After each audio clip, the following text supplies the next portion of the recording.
Good evening and welcome to the FITT Show, financial information for today and tomorrow. I'm Bobby P. Kinzer. And I'm Thomas Doty. And we are the FITT Show, helping our people get their finances in shape. Welcome everybody around the country, the US of A, and around the world. And we specifically talking about England, Scotland, Ireland, and even Wales. And we got some folks from Australia and Holland, Dope. So we got a well-rounded crowd. Just welcome everybody. Dope, how are you today? Man, I'm still sick from the stock market being down. Man, I thought we were going to skip that today. we need to. Hey, if it was Christmas, I wouldn't be able to buy my kids the G.I. Joe with the Kung Fu grip. I wouldn't be able to buy that big wheel for my... I know, Dope. But before we go there to you all, we got to first just let you know, give our disclaimer to make sure you understand that we are not financial advisors. We are financial educators. That's a big difference. And we're just trying to give you news that you can use from A to AA. We want to talk about credit. We'll talk about investing. We'll talk about estate planning. We'll talk about making financial decisions and all of those good things. And we also are open to you putting comments in the comment box or any type of shows you like for us to talk about, or is there something that come up the issue today that you like to talk about? And if we find it fitting within our show, we will address it. And if it's not, then we will table it and we'll come back to you. But we try to answer all questions. But just remember, the more you click on the like button and the heart button, the more we be able to reach more people. That's how the algorithms work with Facebook. Make sure you share Facebook Live. Please go out there and share us. That's how we can reach more people. We meet a lot more people these days, thanks to you all. And also on YouTube, we'd like for you to subscribe and get your family members and friends, co-workers to subscribe to our show, The FITT Show, FITT, capital letters, financial information for today and tomorrow show. So now that we got the administrative duties out the way, just like to say last week, what did we talk? Oh, is recession looming? And we hope that was some good information.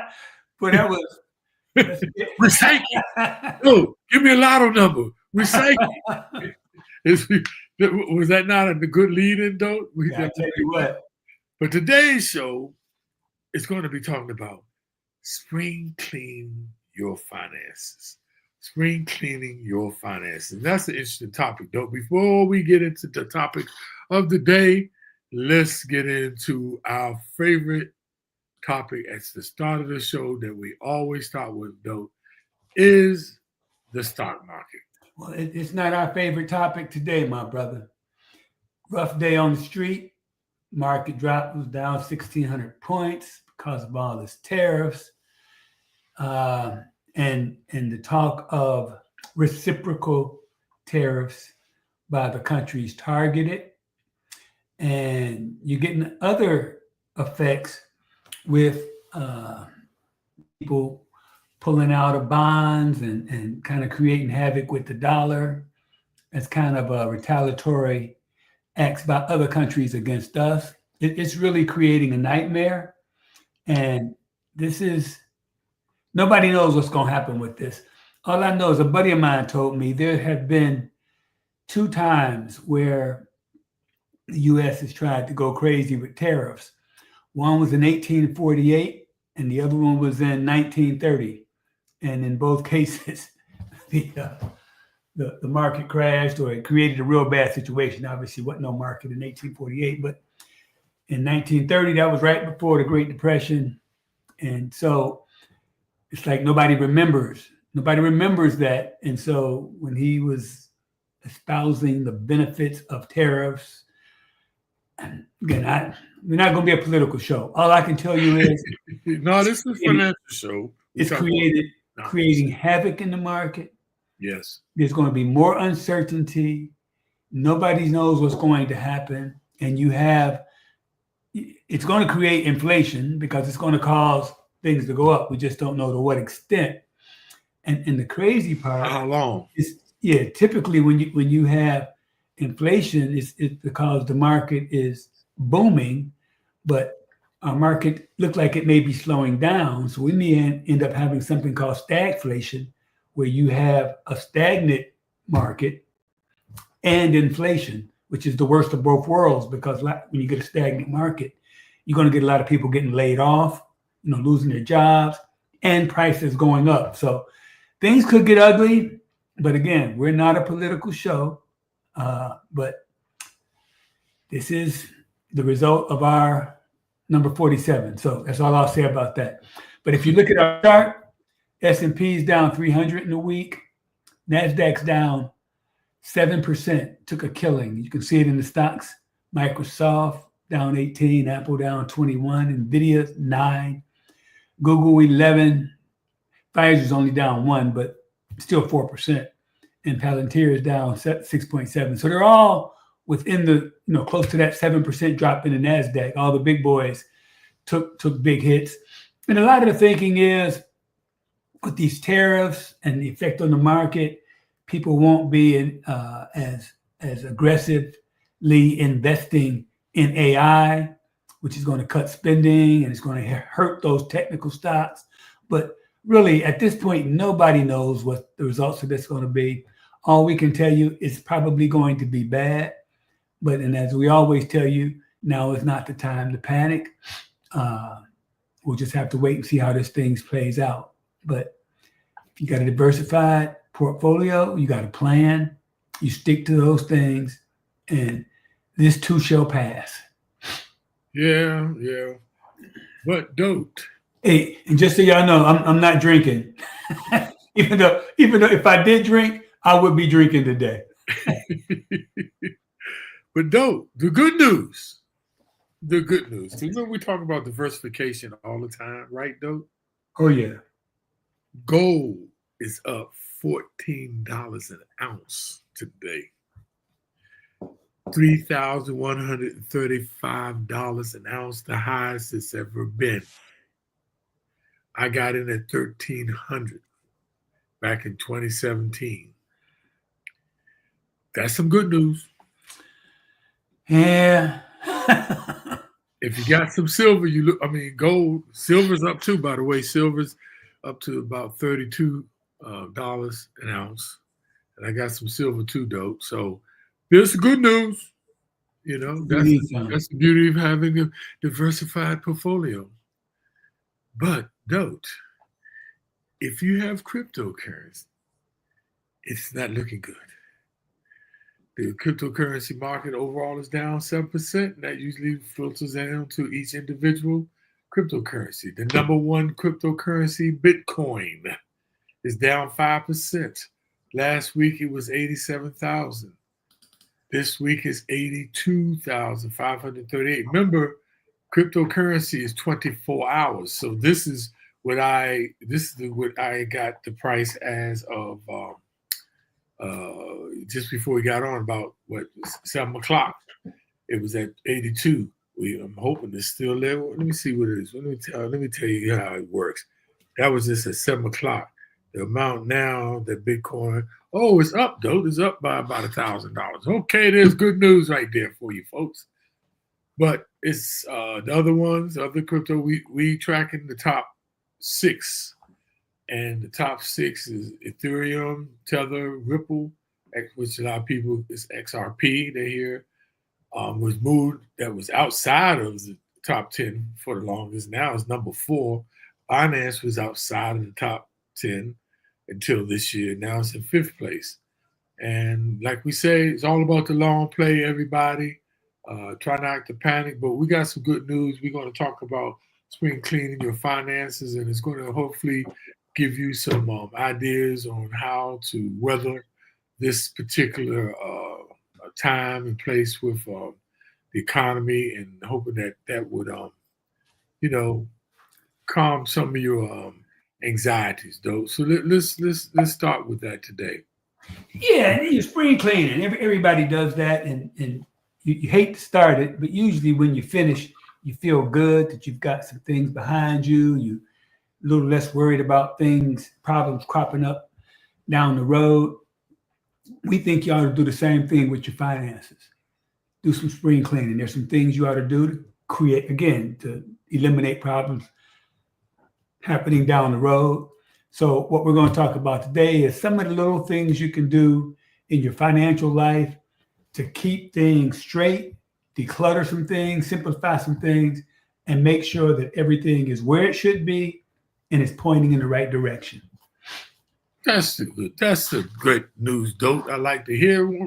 And let me just explain some things to y'all. Like, just like spring cleaning your house, getting rid of the clutter, like Dope said.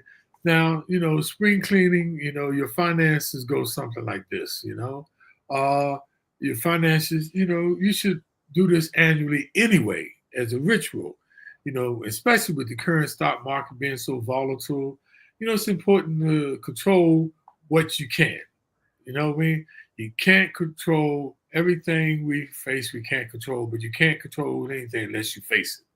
Now, organizing your financial documents, tidying up your budget, and polishing your investment portfolio are a few strategies for cleaning the clutter in your financial life. Now, doing so, spring cleaning for your finances can make you even feel more secure and perhaps get a little bit more order in your financial world, right? And not just just your world, period. Now, make the time to get your finances in order this spring. It'll help you sow the seeds and it gets you in a position to start with a great financial start to the summer. And even more so, getting you set up to make it, to be prepared for a more affordable year. So, won't you start us off with the first one? Yeah, first one is get rid of those portfolio cobwebs. And what I mean by that, it means looking through your investments, taking a look at what's good, what's doing well, what's not doing well. There may be something in there that you no longer need. If you got a mutual fund, for example, that's been underperforming, you look and see how it's doing compared to other like mutual funds. And if it's not keeping up with the funds in its same category, it might be time to make a change there. You can also look at some of your costs that you're paying for mutual funds. You should always review your costs. And a lot of times those ETFs, those ETFs have a lower cost and they charge lower costs than some of the mutual funds that are pretty much the same exact things. For example, you may have a mutual fund that's an S&P 500 index fund, and you could have an ETF that's a 500 index fund. They should perform exactly the same, but if the ETF has lower fees, that's where you want to put your money. And those are kind of things. And the ETFs would come with a little less complexity as far as long-term gain that you get, but you don't really recognize. And so now is a good time to do that. Take a look at, you might have a stock that's not doing well, it's underperforming, that you need to clean up right now. So get those cobwebs off, take a look at what you own, and see if it still makes sense for you.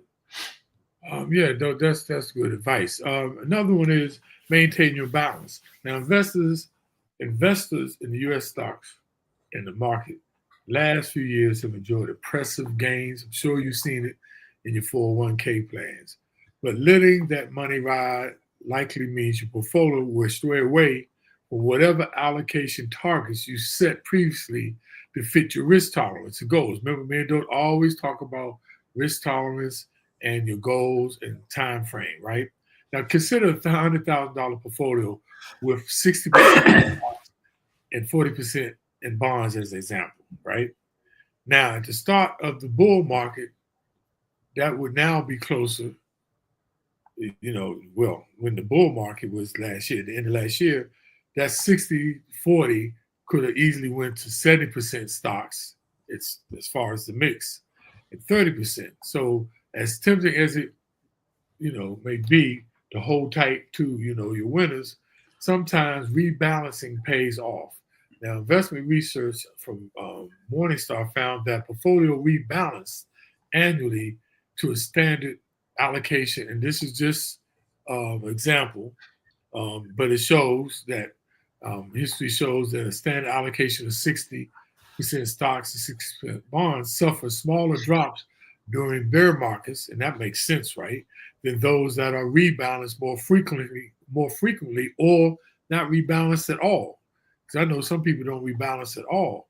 And portfolios rebalanced once a year, studies show, gained an annualized 6.1% over 20 years ending in 2020, compared to 5.8 for portfolios that wasn't rebalanced. Now, after bringing stocks, bonds, and cash and alternative investments, like commodities, gold and silver, and art, the back in line with your targets, to get them back in line, you might also want to readjust the holdings within each asset class. What I mean, for example, your stock allocation. Review the percentage of assets allocated to domestic stocks versus international stocks, small, mid-sized, large company, growth-oriented versus value. You also need to look at those kind of stock allocations, because that mix can, get out of balance depending on how the market has been performing. And if you want to just try to cushion some of this shock, you might want to just rebalance it to a certain amount and just leave it there. It might be 60-40 for some. It might be, other way, be 60% bonds for some and 40% stocks. It all depends on your risk tolerance and what you're trying to do, you all. So another option is to weed out some of your losers, like offsetting some of the gains from selling some of your winners. Meaning, if you got losers, you can do tax harvesting. You can sell off some of you won't get hit with any taxes, because you can offset with losses. That's called, tax harvesting. So selling stock winners and plowing that money into bonds or other investments that have lagged can dampen short-term returns. So executing and looking at the results and the taxable implications of whether you should sell stocks, hold them, or use tax harvesting, you need to see a tax advisor just to give you some help. Okay, next you ought to review your 401k quarterly statement. And that's a big one, though. Yes, so many companies use those target date funds where you pretty much say, I'm retiring in 15 years, and it develops a portfolio based on you retiring in 15 years and determines how much it should have in their aggressive and versus conservative, based on that number of years you plan on having that money invested. But that doesn't mean you don't need to review it. You got to look at your plan balance. You check the statement to make sure that the amount you're contributing is accurate, the amount your employee contributing, look and see how much you got vested. That's something else that tells you what you truly own. You should because chances are you won't see any mistakes, but mistakes do happen, and you should take a look at it. And your statement should also include a list of the funds that your 401k is invested in, and how much you contributed to each fund.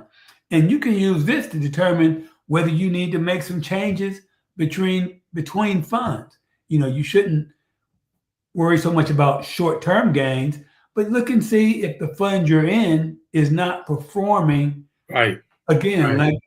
Like type funds.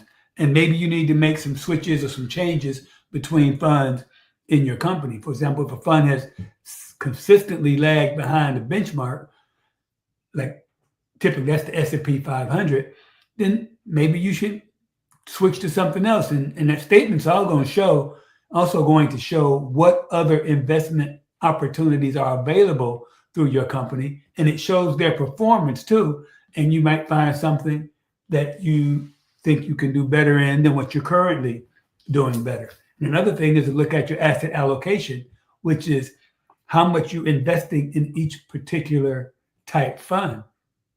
And if you really did it the right way the first time and you put so much aggressive, so much conservative, and if one of those has performed either real well or not real well, then your balance could be out of whack. And that may be something else you need to do, is take and say, okay, my aggressive fund has grown real big, So now I need to tame that down a little bit because it's become such a big part of my portfolio. So again, those are all the things you should look at when you review your quarterly 401k statement. Hey, Doug, Kitty put a comment in the comment box. She said, after the market crash today, she's afraid to look at her. FDIC has a thrift savings plan and the T. Rowe Price. And Kitty, I feel you, my dear, but you got to look at it, at least see if you might need to rebalance. And if you don't, just remember this too, like Doe said, the market over time. And Doe, remember last week we showed about how long these kind of periods, these recessional type periods last. They, the longest one I think was what? The longest one was years ago. It was about 3 years, and that was way long ago. But I think the average is 11 months. So if you can weather the storm, just hang in there, Kitty. I just want to talk about streamlining and declutter your retirement accounts. And I know a lot of people said, what in the world does that mean? If you have changed several times jobs over the years, if you change your job several times, you may have left a couple of 401k plans with a former employee. Capitalize, a company that helps individuals locate rollovers, the 401k plan estimates that this capitalized company have estimated that individuals, and don't check this out, have lost track of more than 29 million accounts, which is valued at $1.65 trillion. That's how much money is out there to people, who's like, especially if you had several jobs and several retirement plans. Now, tracking down lost 401k plans has become easier since the Secure Act 2.0 Act enacted in 2022, which the U.S. Department of Labor created a search tool for individuals who want to track down former employees' plans, and it was effective actually 2025. Now you can find the database at Lost and Found, and found.dol, Department of Labor.gov.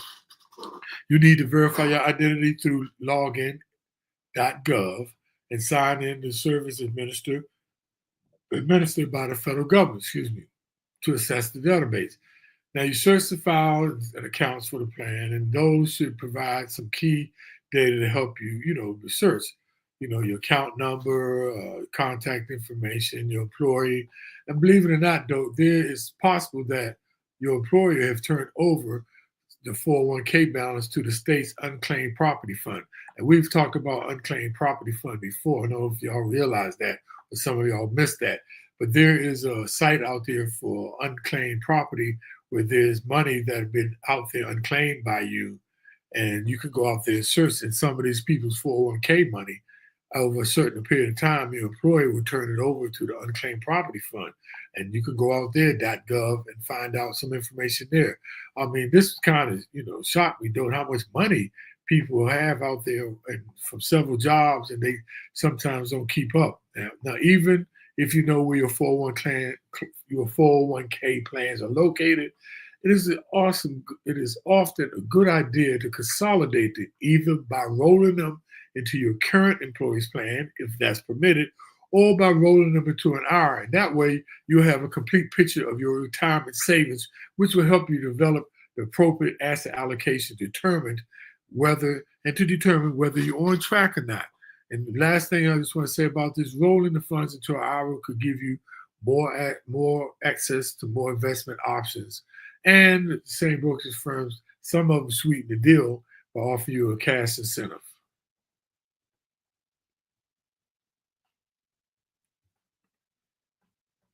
Dope. You're on mute. Can you hear me though? Yeah, you were going in and out a little bit, but now it seems to be okay. Oh, now you're static. Yeah. Talk a little bit. Is it okay now? No, you got static. Yeah, let me go out and come back in. Okay, why don't you go out and come back in? Okay. So meanwhile, our Dotes is going out and coming back in. Like I was saying about the 401k plans, the last part I want to talk about, 401k plans offer institutional funds with lower fees, and they usually help. But both options are superior to just cashing out your 401k plans. You don't want to do that.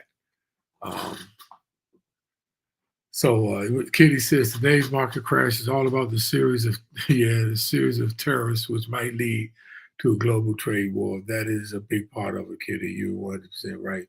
Dote, how are you now? I don't know. How you got to tell me. Perfect. You're back.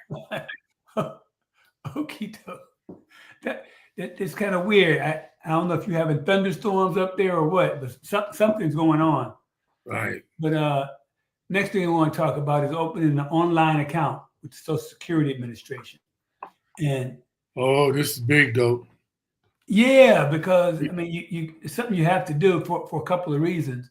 One, you need to make sure that the information that they have is correct, because Right. just cutting all these people, so getting it fixed is going to be a pain in the neck. But you need to make sure that your earnings records are accurate.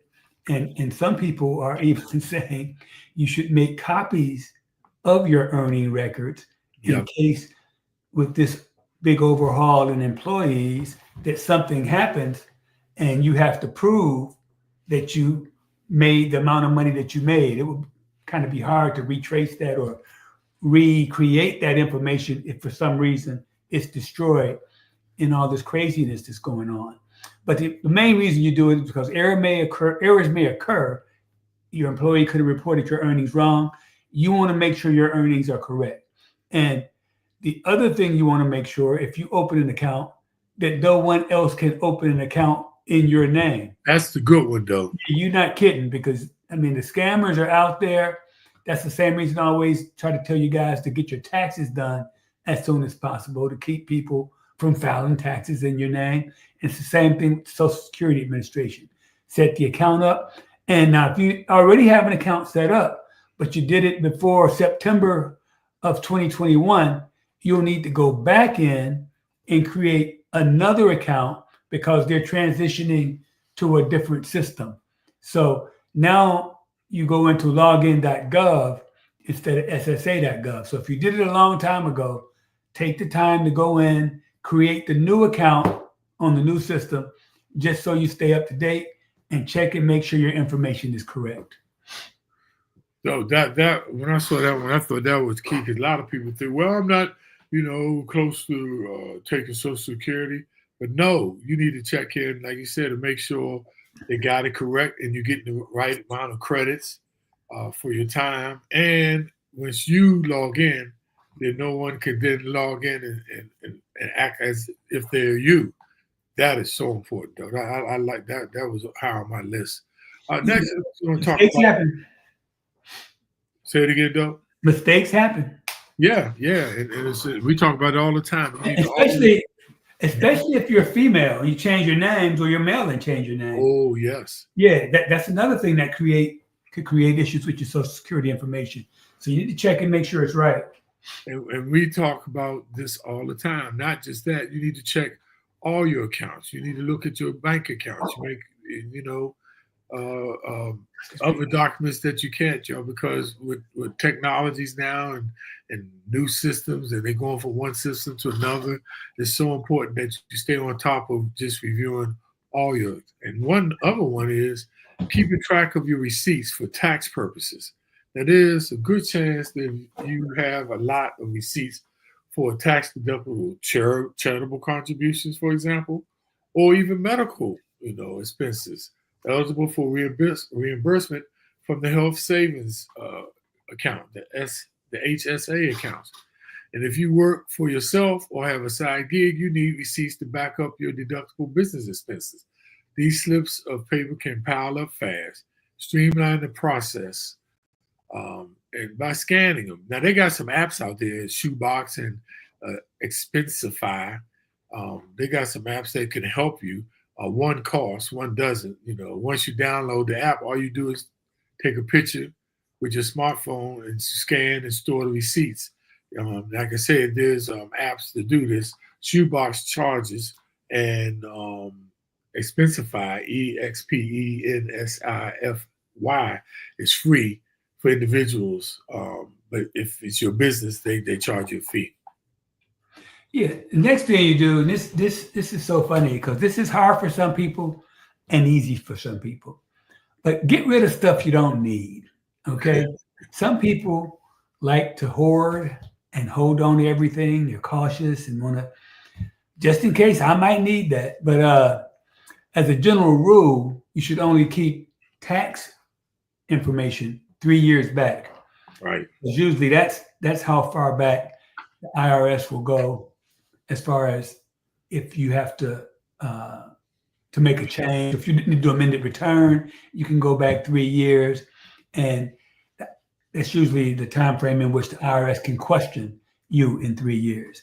And see, you can get rid of a lot of that stuff, but you might want to keep your actual tax return, not so much all the backup data, if it's even past 3 years, because a lot of that stuff you can keep digitally, so you don't have to worry about it.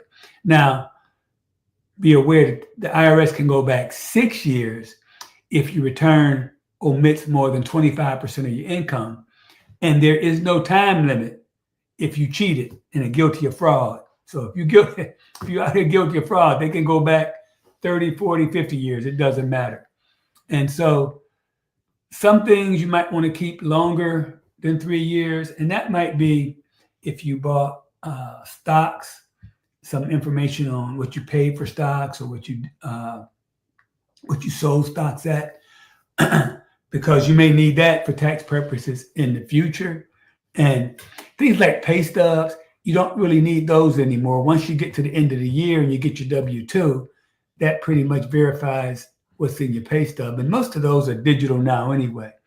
And if you have a home, you need to keep receipts of any improvements you've made, because when you sell, you're going to use that to knock down the cost basis of your house. So those are a few things that you do need to keep your hands on, and kind of just to be safe.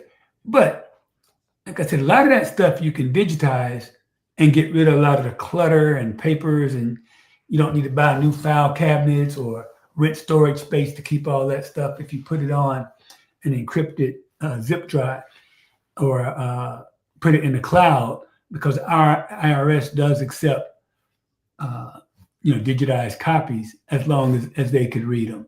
And so get rid of some of that junk, make it easier for you to review and keep track and find stuff by getting rid of stuff you don't need.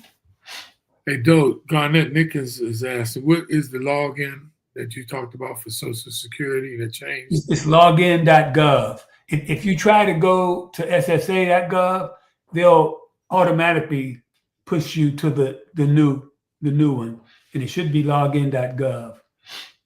Okay, thank you for that. Another one, though, where you're talking about, the clutter and the stuff, the receipts and stuff that you have. You need to get an external drive and dump some of that stuff off your computer, your laptop, whatever. So often, because an external drive with a terabyte is enough to be able to store all that information. Just want to share that with you. Next, y'all, you need to check your withholdings, right? While many people look forward to getting their check from the IRS after they file their taxes, big refund is an interest-free loan to Uncle Sam, right? There are much better ways to spend your money, from beefing up your emergency fund to paying off credit card debt, which is decidedly not interest-free. So reducing the amount withheld from your paycheck will boost your take-home pay and free up funds for more profitable purposes. Now, use the IRS tax withholding estimator. You go out there and it can calculate how much your federal income tax should have withheld from your paycheck. And you need your pay stub from your job or jobs, your wife's pay stub if you're married, and records showing additional income from those side gigs and taxable investments. You'll also need, your most recent tax return. Now, once you determine the amount withholding that will come closest to the amount of tax you owe, fill out and submit a new W form to your employer. This isn't necessarily a one and done task.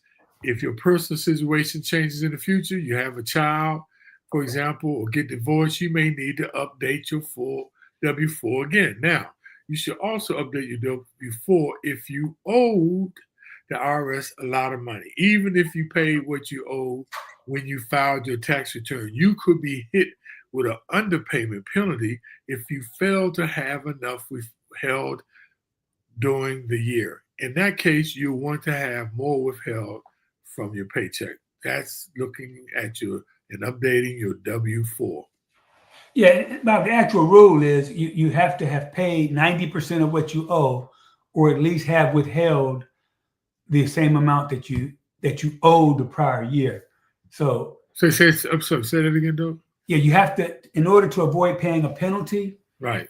you have to have withheld 90% of your total tax bill, right, or at least have withheld at least what you owed the prior year in taxes. The prior year.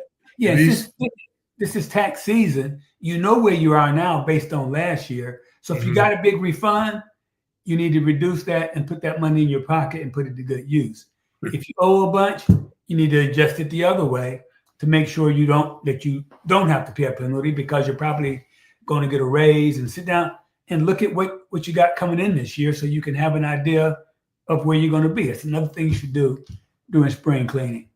Because most of them, I just want to stop right there, because I know most people, even if they have somebody doing their taxes, sometimes the people doing their taxes are their family members, and so they don't get the full tax planning service of somebody who does it as a full-time job.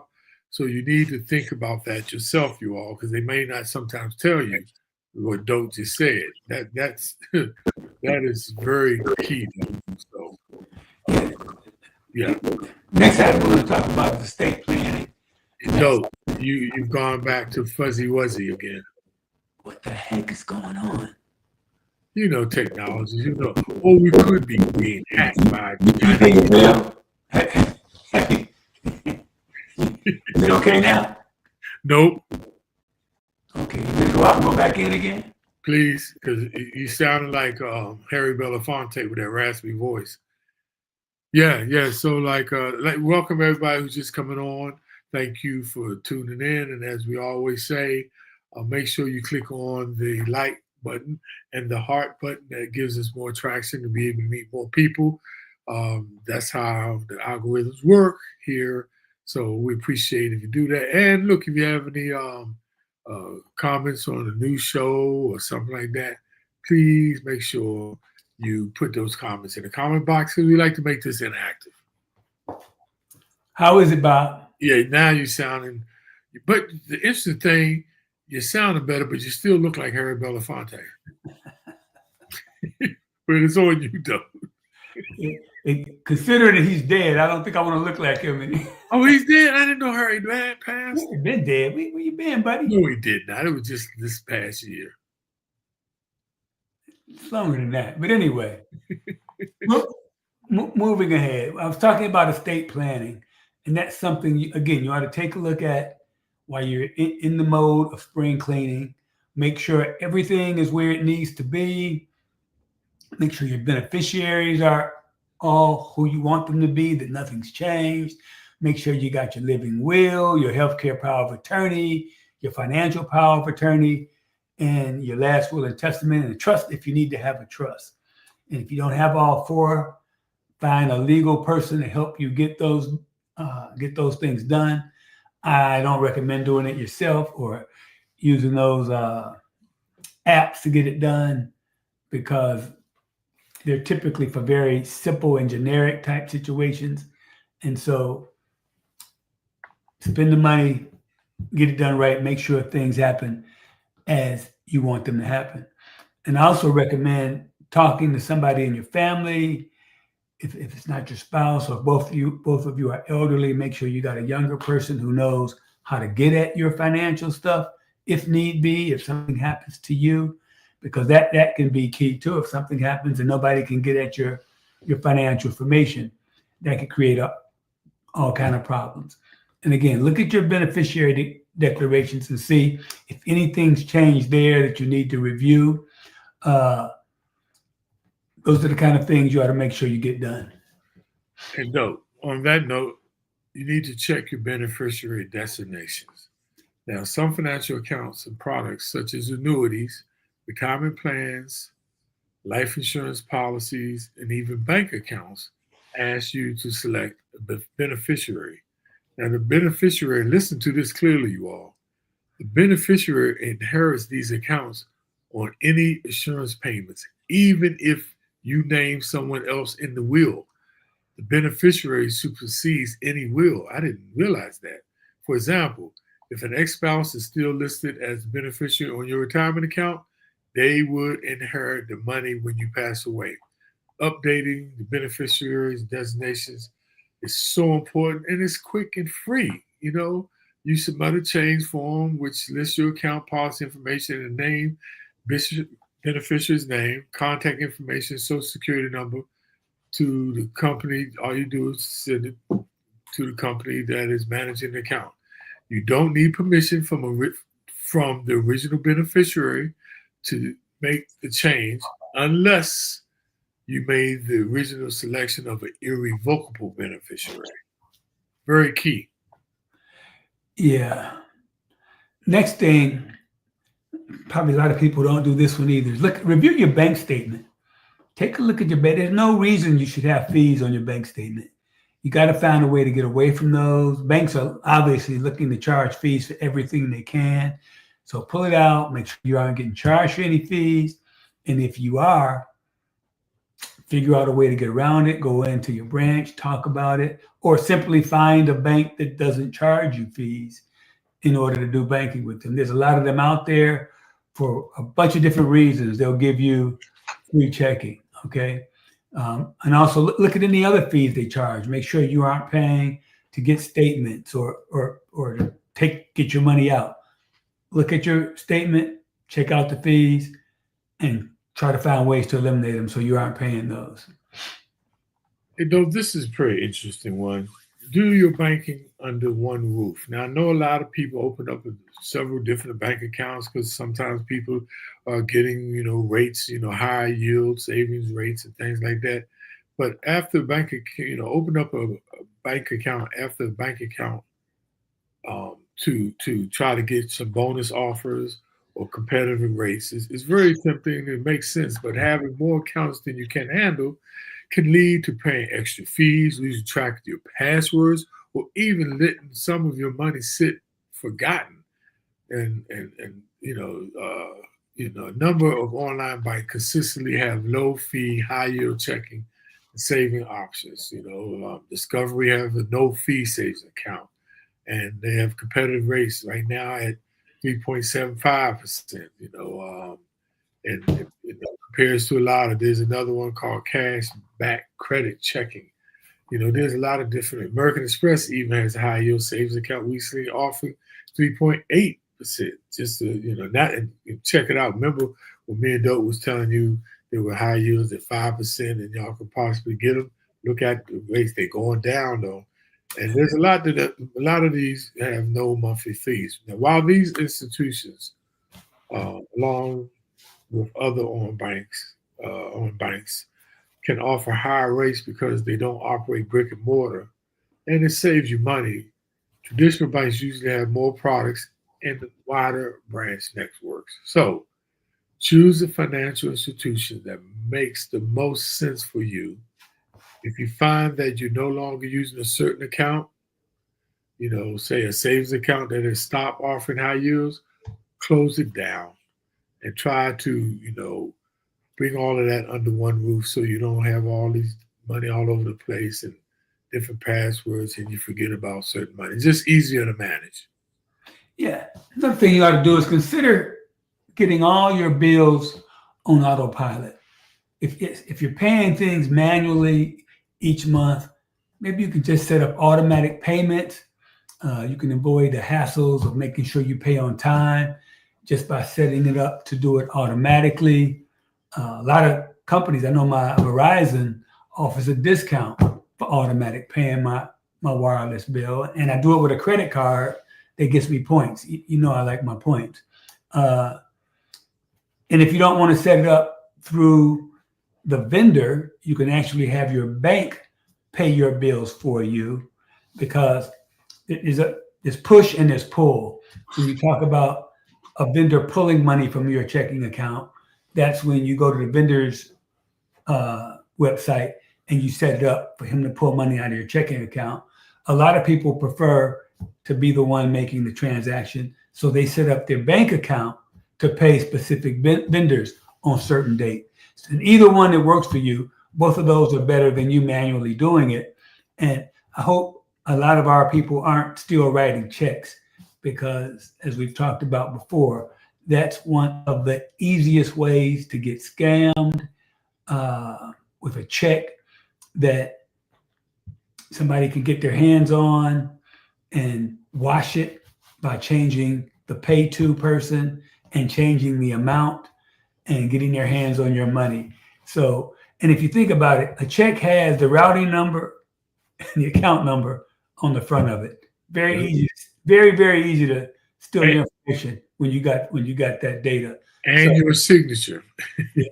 Well, I don't think they pay that much attention to that. But the thing is, you need to, if you can, avoid writing checks. If you do write a check, take the check inside the bank. Inside the post office to mail it, because they are robbing mailboxes now. So again, try to automate your savings so you aren't worried about it. You never have to worry about being late. And if you're uncomfortable doing it on the vendor's website, you can actually do it on your website and have the money pushed to the vendor at the appropriate time. Hey, Doug, just want to bring the point about the checks when you said about the signature. We had a fraud class at FDIC, and they actually showed, I mean, even if your signature on a check, they can take that off of a check also and put it on another check, and then have your signature and all your writer information. And what people, and they said, and they didn't tell us what tools to use, but they said all of these things can be bought from anything in CVS to be able to wash your check and take your signature off and be able to do it. And what people don't know, though, and this is the interesting thing why it's so risky with checks, banks do not print the checks. It's usually a third party that prints the checks for the bank. So your information is out there somewhere else at a third party that produces the check. Most banks do not, they don't even create the checks anymore. They send it out to a third party. Hey, Doug, I want to talk about tracking and redeeming your rewards. Now, check your reward credit cards at any loyalty programs you join, such as with airlines, hotels, or grocery stores, to see how much you accumulated in cash back points, miles, or other rewards. If any of them are going to expire soon, make a plan to redeem them. But look, check this out. Even if the rewards don't expire, it's not a bad idea to use them up rather than let them sit, because in some cases the issuers can change the value down the road that you were getting. So, I mean, I know someone who had over $600 in cash back and didn't even realize it, though. And they went down there and found out, oh, the lady said, hey, you want to use your cash? She said, what cash back? So they got apps for this too, that you can use apps to keep track of your reward balances and expiring dates. You can go out there and check them out. Yeah, it just reminds me, Bob, you know how cheap I am. Yes. I'm a member of Landry's Select Club, which is a restaurant chain. It's Morton's, McCormick and Schmick's. Yeah. Okay. And by being a member, a couple times a year, they offer opportunity to buy gift cards. And typically they give you a 20% discount on a gift card purchase. So for example, you buy a $100 gift card, it costs you $80, and they give you a bonus gift card of like $40. And then they give you the points, which count towards getting another reward. So, in addition to gift cards and rewards, check out those gift cards. I know Costco sells a bunch of them, but don't buy the Landry's from Costco because when you buy them from there, you don't get points when you use them. You want to get them from Landry's. But anyway, but I'm cheap. I love that kind of stuff. I love getting deals. So I ended up with, I think I had $750 worth of gift cards, and it cost me, I want to say $480. So I did okay there. I can eat free for a little while. Next thing, you're the last of the El Cheapos, El Chapachitos. I am. I wear that title proudly too. Next, we want to talk about making sure you don't have any unused or subscriptions, things that you buy and pay for that you really aren't getting value from. And it could be music, it could be streaming on TV. Make sure it isn't redundant. Make sure it isn't free somewhere. I just found out that I can get Apple Music free through my Verizon account, and I'm paying for it. So I just got to go figure out and make sure of how to get rid of those. And something else with subscriptions is a lot of times that stuff is available somewhere else for free. So, and again, I know we're not talking about a lot of money, but all these little bitty savings add up. Okay, save a little bit here, a little bit there, a little bit there. It'll add up to a decent amount of money.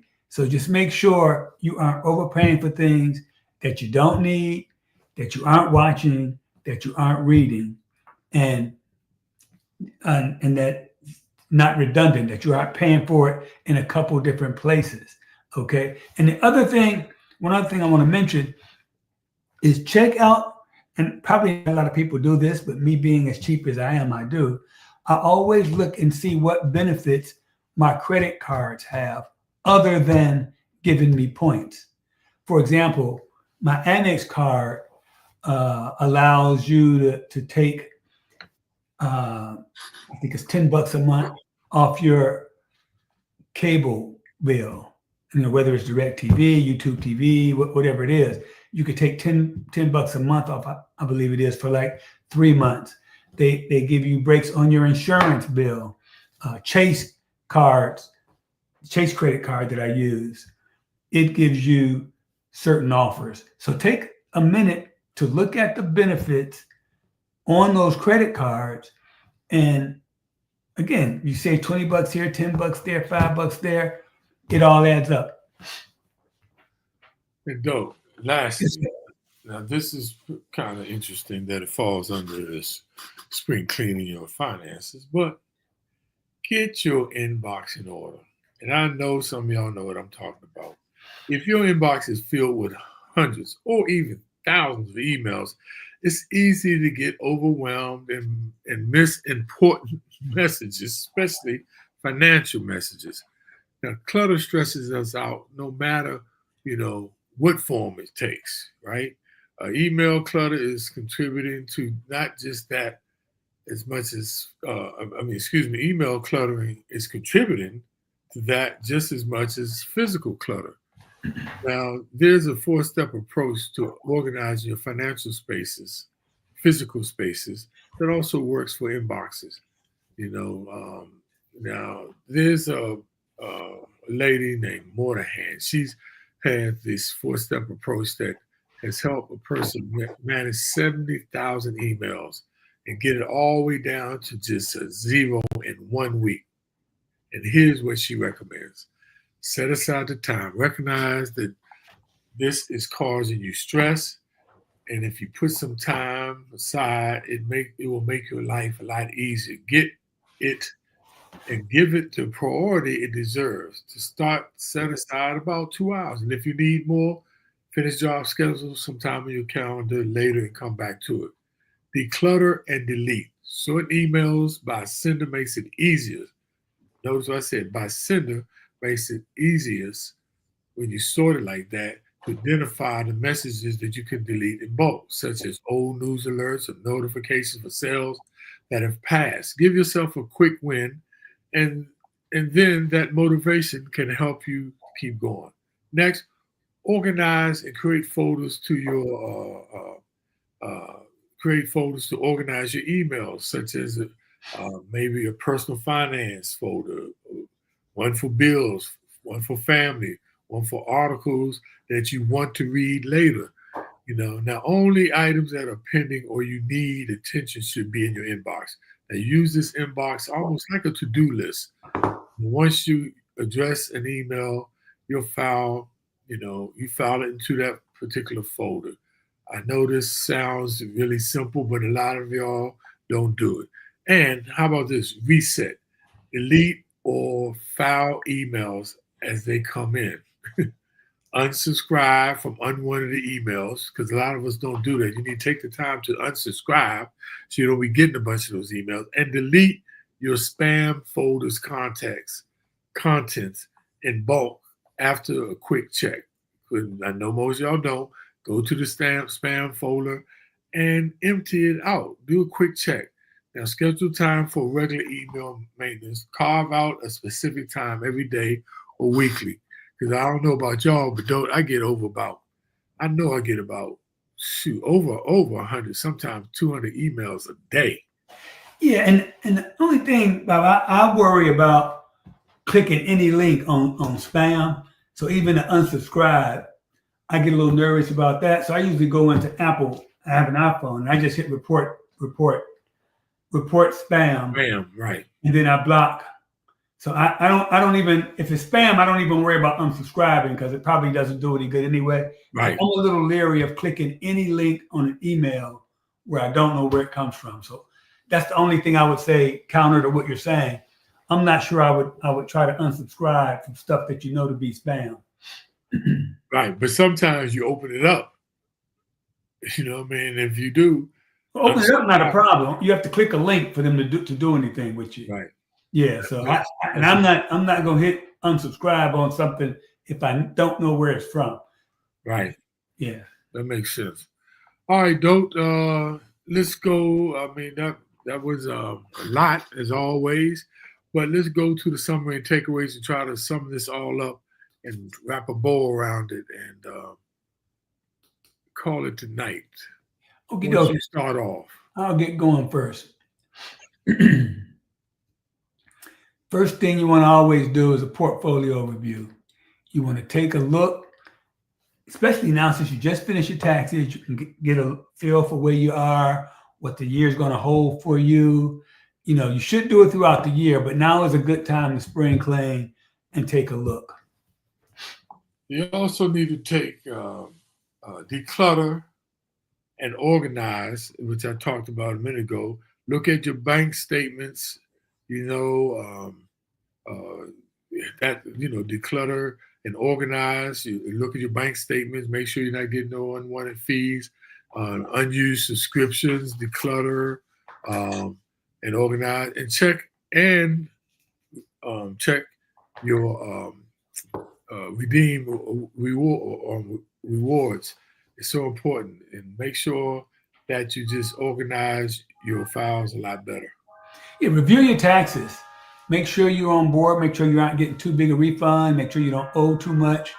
If you have to pay quarterly taxes, make sure you get that off to the right track.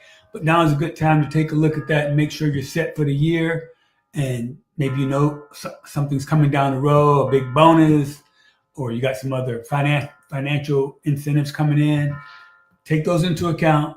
Take a look and make sure things are where they need to be. And, you need to take a periodic review. I know I skipped it, though, because I want to leave that one for last. But the periodic review, now is a good time, especially after the tax season. I was supposed to be talking about portfolio rebalances. Excuse me. I skipped that one. That's what I skipped, right, Doug? I skipped one by mistake. No, you didn't. No, you own periodically review. Right. So I'm right. Okay, good.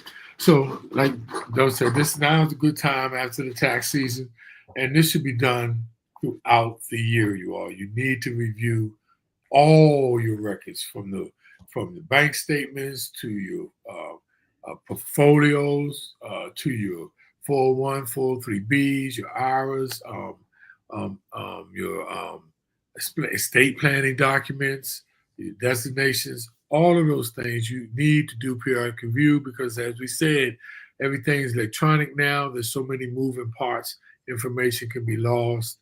So please do periodically view more often than not. And I wish I could tell you, as you get more money, it gets easier to manage.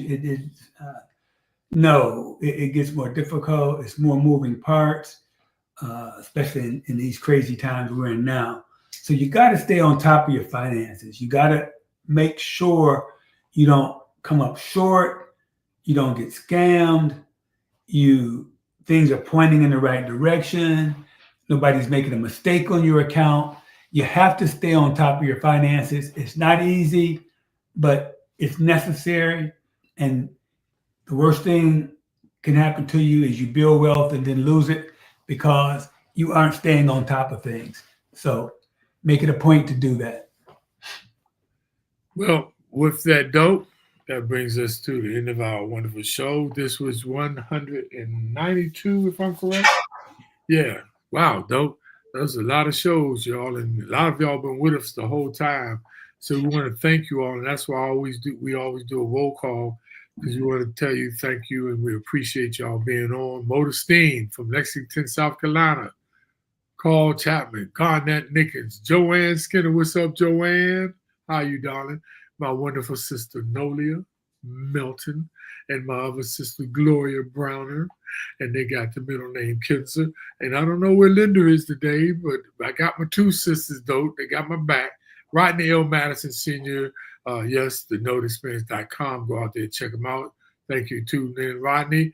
And the wonderful Toastmaster Queen, though, international Toastmaster Queen, Kitty Cheney is with us, and she's giving us remarks today. Thank you. Oh, and the wonderful, I cannot skip the wonderful Now Doty. Thank you for being on now. And Dope. Yes, sir. My quote of the day. I don't forget what it is. Oh, the quote. No, my quote for the day is stop holding on to people. Stop holding on to people who keep letting you go. I like that. With that, you all have a wonderful whiffs of the week, and we'll be back with 194. That's a lot of shows, though. We've been rolling, man. Thank you, Dope. As always, my good brother. Everybody have a wonderful week. Peace and less hair grease. See ya.